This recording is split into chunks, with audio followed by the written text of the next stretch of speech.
Let's support our coverage using Blueberry, the community that gives creators the ability to make money, get detailed audience measurements, and host their audio and video. Get 30 days to try out the service using promo code BLUBRRY004.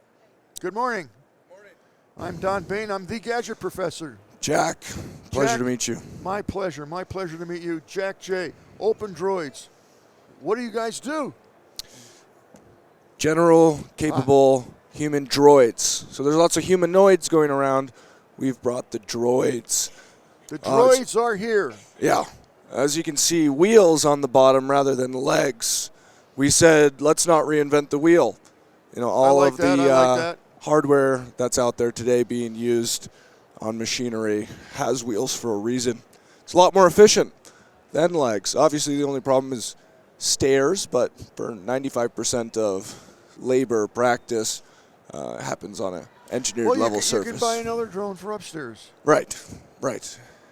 Okay, so tell me, what do these guys do? Let's get a good close-up of that. There you go. So, from hospitality. How tall are they, first of all? This one right here, this was our first unit. You have a variety of them. Yeah, we have 3 different models, coming out with like 3 more models in the next few months. And this one right here is actually as tall as me, 6'5". Is it really? Yeah. Well, we want it to reach to the top of the cupboards, you know, putting all the dishes and plates away. Okay. It's an important thing. Or dusting off the top of the TV stand. Anything that I should be able to do in your household or any task a human's doing in any environment. It's not that much more expensive to make the linear actuator part, the part that brings it up and down, a little bit taller. So, give me an example of some realistic tasks that this will do. Household, dishes, laundry, make your bed. It's going to pick up each dish and wash it, and knife, fork, spoon, and wash it? Yeah, not do the scrubbing right now, but putting it in the dishwasher and then unloading the dishwasher. Okay, so it's not the washing, it's the loading and unloading. Right. Okay, give me some other examples. And with telepresence right now, you can definitely do the actual washing. Telepresence is the act of using, like, if I have a VR headset on, I could be in another country. And so that's one place that this is currently getting used in market is the actual underlying brain, the AI software. It's just not reliable enough yet. As Jensen talked about here at CES, there's an upcoming ChatGPT moment of robotics, which is really in reference to the large language models. They were around for a long time, but AI chats were never that valuable or useful, wasn't that implemented. And then boom, one big update on a new model made it very useful and lots of people onboarded. So I also think and have been referencing a ChatGPT moment for robotics prior to him saying it out loud, so that was good affirmation. Do these things speak or talk at all? Yeah, they do have a mic and speaker on them. So. Okay, so I could tell it empty the dishwasher? Right, yep. Same way you are able to talk to a maid in your house and tell them the schedule, the sort of programming, that's where this is going. Okay, other than loading and unloading the dishwasher, I want to know some more specific things that this can do. Yeah, bartending. Okay, bartending. Will it make waiting tables. Will it make me a drink? Yep, that would be what it does. Yeah. Shake up a little cocktail, hand it over to you. It's really anything which takes. But it won't make the cocktail. It won't be in front of the bar and say, okay, I want an old fashioned. It isn't this and this and this. Here you go. Why not? Yes. I don't know. I'm asking. Yes, that is 100%. You can really think about it like this is a minimum viable human. So it has the ability to take its arms from the floor up to 7-8 feet, just like we can.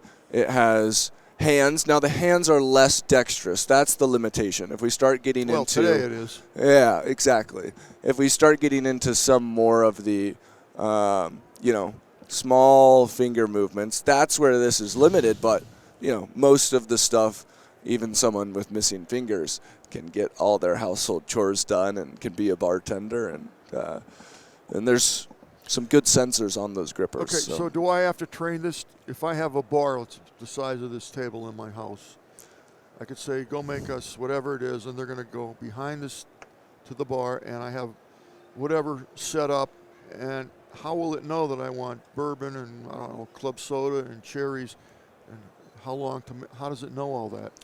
Well, the LLM itself was a big unlock for the droid. So obviously if you're on ChatGPT, you can go on ChatGPT and you can say, how do I make a bourbon? List it out step by step. Okay, so this is going to obviously interconnect with ChatGPT. Correct. Okay, so now I'm on ChatGPT and I say, go to the bar and make me an old-fashioned. Right. And this is what you would just speak out loud to it. ChatGPT has an API, which we've implemented into it. So then it's just calling itself and saying, list this out step by step. What are the next best actions? Then it'll use this visual reference. It'll say, I am here. Okay, I remember I see that there's the bar over there.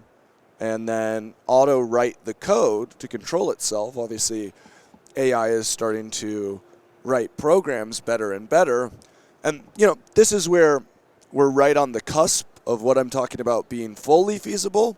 Right now, it can do some of these things, but the reliability is what's lacking in terms of really just being able to say, okay, put it in the house, and we can just trust it to get everything done correctly. How many of these are actually deployed? In the whole market or from Open Droids itself? Take your pick. Whole market, it's actually insanely small still, 4,000 total units. One of our co-founders went out to China, which obviously is where a lot of the manufacturing's happening, and we talked with the heads of the leading companies out there, and basically a lot of players have been serving the industrial market. And so for household robotics, for more of the robotics for hospitality or nursing, the ones with arms, this is a very new space. It's something that people didn't expect to become possible for another 2 decades in terms of the actual underlying embodied AI capability. And I think that's what made the actual research and development limited.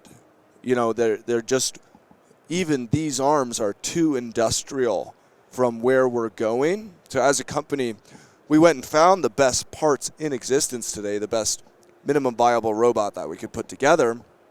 But really we just realized no one in China, even the main manufacturers, is going deep into the R&D of this arm, can lift 4 kilograms. It can go down to 0.1 millimeter in terms of precision. And that's from the industrial world where that was necessary. As a customer, how do I know what this does? If I'm going to, first of all, what do these cost? So first one here, the single arm, right now is $18,000. Dual arms, $40,000. Okay. So before I'm going to plunk down $18,000, I have no idea what this does. I don't know. You're saying it can do anything that a housemaid can do, but it doesn't make sense to me what the physical things it can do. Do I have to train this to do this? Will it wash the floor? Will it empty the hamper? Will it do the wash for me? I don't know. So help me out here. I think the marketing portion that we're going after for households is really dishes and laundry, and we're getting to the point where we can just say, plunk this in your home, and then show it where your dishwasher is. It'll have a little setup, user experience, and you'll say, okay, here's our dishwasher. Over there is where you're going to do the laundry. Here's my room. Here's where you'll pick up clothes, and I want you to do that every single day. It auto returns to the charger. We're not at that point yet. We're not at that point yet. So why would I'm just asking, why would I spend $18,000 for this unit now when to me it's not giving me. I give tough interviews. I mean, I don't know what it's doing for $18,000. Yeah. So I'm not trying to tell you that is today what can happen, that you'll try to buy one and go put it in your home. Yeah, no, I'm not. Obviously, once that is fully available, there's going to be just mass amounts of onboarding. But that's where we're going as a company, right? Okay. So why would you have a device out that's for sale for $18,000 that you can't articulate to me what it does. I don't see anything on the literature that shows me what it does. So that's my question to you. Yeah, this was just the flyer that I brought over here. Did you create this with artificial intelligence and bring it down to me? You can come see the bots downstairs. Okay. So do you have a They're in demo of these that are TechCrunch actually up and working? Yeah. Okay. Yeah. There's All right. videos on the website and shows a bunch more of the actual actions. We had a couple awesome publishers here at CES while we were giving demos. We were doing just a little bit of dish, pull it out of the rack and put it back. Okay. Yeah. Well, to me, this is in its infancy, which almost everything here is. I mean, that's why they come to CES. And, I think a couple years down the road, maybe every house will have one of these. I don't know. I think that's definitely a good possibility. Great. Thank you so much for coming in. I appreciate it. I wish you the very best of luck with this. And I want to see this thing a year, 2 years from now, and we'll be having a different conversation. You got to start somewhere, and if you don't start with this, you're not going to get to that. So, I'm not dissing this. What you're seeing here is evolution. Yeah. And you're not going to you didn't get to this smartphone without the space program. I don't care what anybody says, but they did the blood, sweat, and tears to get that basic design, the entry. There's more electronics in this than there was in the first landing on the moon. Right. And the same thing here. Yeah. As a company, we started 9 months ago. No way. Yeah. Basically, now that's insane.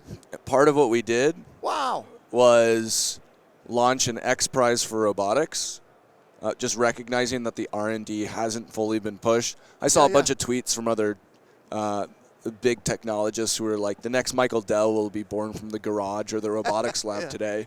And I was like, yeah. And I remember when I was 18 trying to build my first startup, even the cost of like a $20 monthly subscription was like, oh no, like that's hefty. And I realized so many of the amazing roboticists out there just can't even afford paying for the hardware. Oh, it's brutally hard. So we got over 1,000 people who we accepted, 6,000 had applied with CAD designs, making the next gen lower cost robotics, and then started funding all the hardware builds from all this collective. What's your position with the company?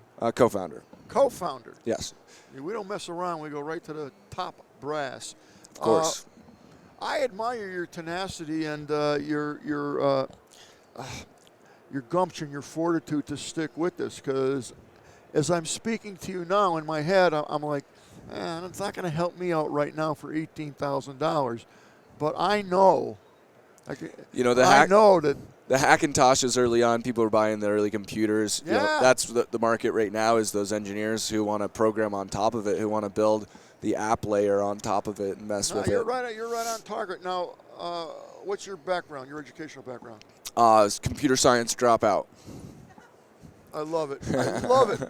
I love it. Where'd you go to school? Arizona. U of A. ASU? U of A. U of A. Okay, sorry. Yep. Yeah. I built a startup in college. My parents made a deal with me. I had to make more money than them to drop out, so I didn't go to class at all, and I built a crypto exchange. It was the first thing I did. Love it. Well, I'm a resident of Arizona, and the Gadget Professor show comes out of Arizona in the Scottsdale area, so we'll have to meet up again whenever you want, and you want to come back on the air and talk a little bit more about it. I'm all open to it. Beautiful. I think potentially by the end of the year we'll be able to bring a bot over to your house and do the onboarding demo and have it do your dishes and laundry. I want to do that. I believe in what you're doing. Awesome. All right. Well, thank you so much for coming on. Thank you so much for having me. I wish you the best of luck, and appreciate it. I like this guy. He's going to become something. The Tech Podcast Network's CES 2025 coverage is executive produced by Adam Barker. Technical director is Kirk Corliss. Associate producers are Nancy Ertz, Tracy Ingram, Xerxes Goddard, Brandy Jackson, and Aviva Cram. Voiceover by Aaron Hurst. Our hosts are Marlo Anderson, Don Baine, and Scott Ertz. Studio and equipment are provided by PLUGHITZ Productions. The TPN studio executive is Todd Cochran. This has been a Tech Podcast Network production, copyright 2025.